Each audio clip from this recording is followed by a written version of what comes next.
कराची में पाकिस्तान तहरीक इंसाफ और MKM के रहनुमा मीडिया से बात कर रहे हैं। आगे बढ़े और आपको बताएं कि पाकिस्तान सिटीजन पोर्टल ने करप्शन और बदउनवानियों की एक नई कैटेगरी मुतारफ करा दी है। माली करप्शन, फ्रॉड, मेरिट की खिलाफ वर्जी, इख्तियारात का गलत इस्तेमाल और नाअहली से मुतल्लिक मामला शामिल हैं।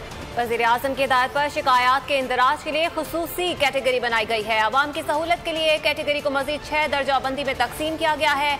माली करप्शन, फ्रॉड, मेरिट की खिलाफ वर्जी, इख्तियारात का गलत इस्तेमाल और नाअहली से मुतालिक शिकायत को नई कैटेगरी में डाला जा सकेगा। इससे पहले करप्शन से मुतालिक शिकायत के लिए जर्नल कैटेगरी का इस्तेमाल किया जाता था। आपको बताते चलें कि वज़ीर-ए-आज़म की हिदायत पर एक नई कैटेगरी का आगाज़ किया गया है और इस कैटेगरी के अंदर अब माली करप्शन, फ्रॉड, मेरिट की खिलाफ वर्जी और इख्तियारात का गलत इस्तेमाल और नाअहली से मुतालिक शिकायत को शामिल किया गया है। इससे पहले करप्शन से मुतालिक शिकायत के लिए जर्नल कैटेगरी का इस्तेमाल किया जाता था।